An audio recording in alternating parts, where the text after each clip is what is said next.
ദൃശ്യം 3-ലേക്കുള്ള ഒരു വരവ് എങ്ങനെയായിരുന്നു? ദൃശ്യം 3 ഞാൻ വലതുവശത്തെ കള്ളൻ കണ്ടിട്ടാണ് ജിത്തു സാറ് എന്നെ ദൃശ്യം 3-ലേക്ക് വിളിക്കുന്നത്. എന്താ പറയുക, ദൃശ്യം എന്നൊക്കെ പറയുന്നൊരു ബിഗ് ഡ്രീം പ്രോജക്റ്റിൽ ഞാൻ ഭാഗമാകുമെന്ന് ഞാൻ വിചാരിച്ചിട്ടേ ഇല്ല. അത് വലതുവശത്തെ കള്ളൻ കഴിഞ്ഞപ്പോഴും ഞാൻ വിചാരിച്ചിട്ടില്ല. ദൃശ്യം 3 ഈസ് ഹാപ്പനിങ്, അത് അറിയായിരുന്നു.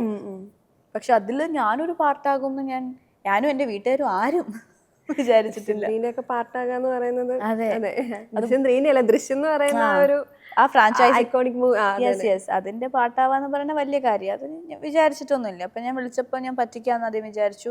എവിടെയോ പറയുന്ന കേട്ടോ, എനിക്കൊന്ന് പ്രാങ്ക് മെസ്സേജ് വന്നതാണ് അമ്മയോട്. അങ്ങനെ ആ ഒരു മെസ്സേജ് വന്നിട്ടുള്ള അത് ജസ്റ്റ് വാട്സാപ്പിൽ ഒരു മെസ്സേജ് ഇങ്ങനെ വന്നു.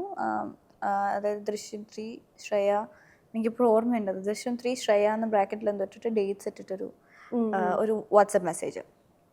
ഞാനിത് കണ്ടിട്ട് വിശ്വസിക്കില്ലല്ലോ. ഞാൻ പറഞ്ഞു ആരോ പറ്റിക്കണതാണ് അമ്മ, ഇതാരോ ദൃശ്യം 3 എന്നൊക്കെ പറഞ്ഞ് പറ്റിക്കണതാണ് എന്നെ. ദൃശ്യം ജീത്തു ജോസഫ് എന്നുള്ള കണക്ഷൻ പോയിരുന്നു? ഇല്ല, എനിക്കതൊന്നും ആ സമയത്ത് ചിന്തിച്ചില്ല. ഞാൻ ഇങ്ങനെ പറയാ പ്രാങ്ക് തന്നെയാന്ന് ഞാൻ ഉറപ്പിച്ചു. ദൃശ്യം ആയതുകൊണ്ടാണ്, വേറൊരു പടാണ് ദൃശ്യം ആയതുകൊണ്ടാന്ന് തോന്നുന്നു എനിക്ക് വിശ്വസിക്കാൻ പറ്റാത്ത. പിന്നെ പ്രൊഡക്ഷൻ കൺട്രോൾ ചാറ്റം വിളിച്ചപ്പോഴാണ് ഒരുവിധം ഓക്കെ ഉണ്ട് എന്ന് മനസ്സിലാക്കിയത്. പിന്നെ ഭയങ്കര ആ സാധനം ഉണ്ടല്ലോ,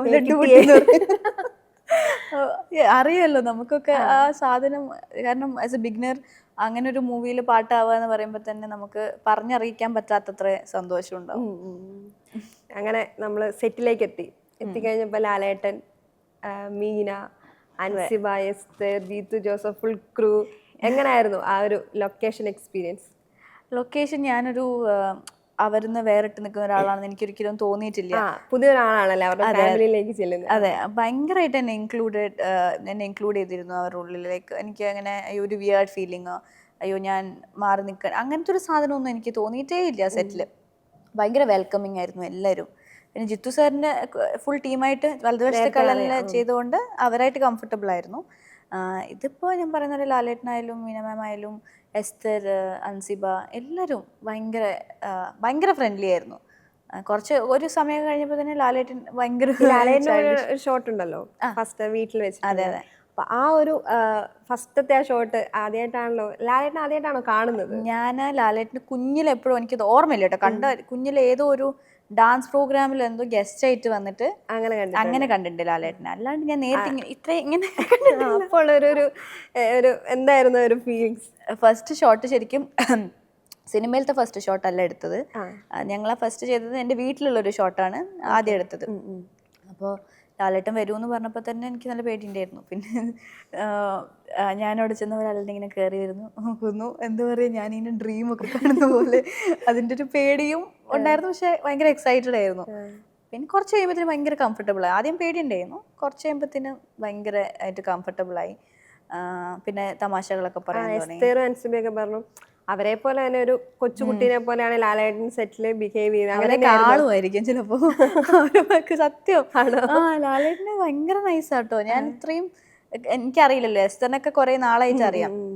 ഞാൻ നേരിട്ട് കണ്ട് സംസാരിക്കുമ്പോഴാണ് മനസ്സിലായി ഭയങ്കര ചൈൽഡിഷ് ആണ്. നല്ല രസമാണ് കൂടെ വർക്ക് ചെയ്യാനായിട്ട്. എസ്തറൊക്കെ ഇത്രയും കൊല്ലത്തെ എക്സ്പീരിയൻസ് കൊണ്ട് പറഞ്ഞ പോലെ എനിക്കും തോന്നി അന്ന് കണ്ടപ്പോൾ. ഇത്രയും വലിയൊരു ആക്ടർ, ഇത്രയും കുഞ്ഞു പിള്ളേരുടെ സ്വഭാവം, പക്ഷെ ഭയങ്കര നൈസാട്ടോ.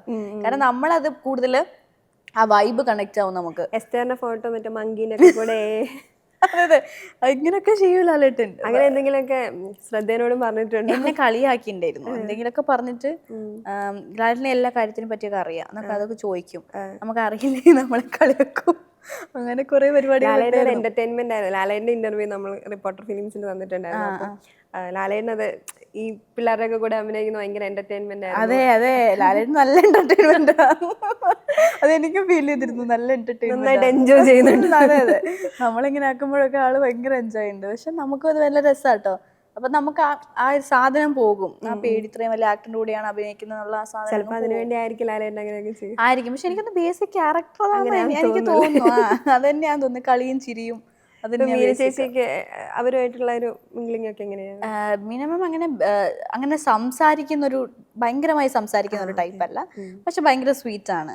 ഇപ്പൊ എന്റെ സൂപ്പർ ഡാൻസർ ഉണ്ടായിരുന്ന കലാമാസ്റ്ററിന്റെ ബെസ്റ്റ് ഫ്രണ്ട് ആണ്. അപ്പൊ ഞാൻ അതിനെ പറ്റിയൊക്കെ സംസാരിച്ചു പോയി. നൈസാണ്. എല്ലാവരും ഭയങ്കര സ്വീറ്റ് ആയിരുന്നു, നല്ല നല്ല സെറ്റായിരുന്നു. ആണല്ലേ. ഇപ്പൊ ദൃശ്യം 3 റിലീസ് ആയതിനു ശേഷം ഉള്ള ഒരു ആളുകളുടെ ഒരു റെസ്പോൺസ് ഒക്കെ എങ്ങനെയാണ്? അതാ അൺഎക്സ്പെക്റ്റഡ് ആയിട്ടുള്ളൊരു, എന്താ പറയുക, ഞാൻ പ്രതീക്ഷിക്കാത്ത റെസ്പോൺസാണ് കിട്ടണത്. ഡെയിലി കുറേ മെസ്സേജസ് വരുന്നുണ്ട്. ആ ക്യാരക്ടർ ഇഷ്ടമായി, ശ്രേയ, ഇപ്പോൾ കുറേ പേര് ശ്രേയ വിളിച്ചു തുടങ്ങിയിട്ടുണ്ട്. കാരണം ഞാനത് പ്രതീക്ഷിച്ചിരുന്നില്ല. ഞാൻ വിചാരിച്ചു ആ റോള് യെസ് അങ്ങ് പോകും, കണ്ടുപോകും അത്രേ വിചാരിച്ചു. വർഷയിൽ നിന്ന് മാറി ശ്രേയയിലേക്ക് ആളുകൾ ചാത്തനെ മറന്ന് ദൃശ്യം 3 വരുന്നുണ്ടെന്നുള്ളൊരു അതെ അതെ ഉണ്ട്, ഭയങ്കര സന്തോഷം. പിന്നെ കണക്ട് ചെയ്ത ആൾക്കാർ കുറെ പേര് എന്നെ എവിടെ പോയി എന്ന് അറിയാൻ പാടില്ലാതിരുന്ന കുറെ പേരുണ്ടായിരുന്നു. ഞാൻ അങ്ങനെ വിചാരിച്ചു, ഈ കുട്ടി തിരിച്ചു വന്നല്ലോ, അങ്ങനെ കണ്ടിട്ടെന്നുള്ളൊരു ഇതുണ്ടായിരുന്നു. അതെ, ഈ സെയിം തിങ് കുറെ പേർക്ക്. കാരണം നൊസ്റ്റു കടിച്ചെന്ന് പറഞ്ഞ പോലെ എല്ലാം കണക്ട് ചെയ്ത് ഇനി എവിടെയും പോവല്ലേ എന്നൊക്കെ പറയേണ്ട ആൾക്കാർ. നമ്മളിങ്ങനെ തിയേറ്ററിൽ ഇരുന്നിട്ട് ഇത് കുട്ടിച്ചാത്തൻ, ഈ സെയിം തിങ് ആയിരുന്നു. ഭയങ്കര നല്ല റെസ്പോൺസ് കിട്ടും. ഞാൻ പ്രതീക്ഷിക്കാത്ത പോലെ ഫിലിം ഫീൽഡിൽ നിന്നായാലും ആർക്കോ മെസ്സേജ് അയച്ചിട്ടുണ്ടായിരുന്നു, കുറേ പേര് മെസ്സേജ് അയച്ചിട്ടുണ്ടായിരുന്നു. അപ്പം ഭയങ്കര ഹാപ്പി. ഞാൻ പ്രതീക്ഷിക്കാത്തൊരു റെസ്പോൺസാണ് കിട്ടുന്നത്. പിന്നെ നമുക്ക് ഷെയ്ൻ നിഗത്തിനെ കുറിച്ചൊക്കെ, അവരൊക്കെ ആയിട്ട് ഇപ്പോഴും കണക്ഷൻ ഉണ്ടോ? ഷെയ്നായിട്ട് എന്നൊന്നും മെസ്സേജ് അയക്കില്ല. ഷെയ്ൻ്റെ ഒരു പ്രോഗ്രാമിന് ഞാൻ ഷെയ്നെ കണ്ടിരുന്നു. ആ പ്രോഗ്രാം ഞാൻ കണ്ടിരുന്നു. എനിക്ക് ഭയങ്കര ഹാപ്പി ആയിട്ട് ശ്രദ്ധ അമ്മയുടെ എന്നൊക്കെ അതല്ലേ ഇപ്പോഴും ഉണ്ടോ നല്ലൊരു? കാരണം നമ്മളൊക്കെ ഉള്ള ബോണ്ട് എന്ന് പറഞ്ഞാൽ കുഞ്ഞിലുള്ള ബോണ്ടല്ലേ. അപ്പൊ നമുക്ക് ഭയങ്കര കംഫർട്ട് സോൺ ആയിരുന്നു. നമ്മൾ ഒരുമിച്ച് വളർന്നവരാന്ന് തന്നെ പറയാം. അപ്പൊ അതിന്റെ ഒരു സാധനം നമ്മൾ എന്നും സംസാരിക്കുന്നൊന്നുമില്ല, പക്ഷെ കണ്ടാൽ അന്നത്തെ ഓർമ്മ. അതാ ഞാൻ പറഞ്ഞ ഷെയ്നെ ഇപ്പോഴും അമ്മേനെയൊക്കെ നല്ല ഓർമ്മയാണ്. ഷെയ്ൻ ഇത്ര സ്റ്റാർ ആയിട്ട് അത് ഷെയ്നെ സമ്മതിക്കണം. ഷെയ്ൻ ഇത്ര വലിയ സ്റ്റാർ ആയപ്പോ എപ്പോഴെങ്കിലും വിചാരിച്ചിട്ടുണ്ട് ഷെയ്ൻ്റെ കൂടെ നായികയായിട്ട് ഒരു സിനിമയിൽ അഭിനയിക്കണം?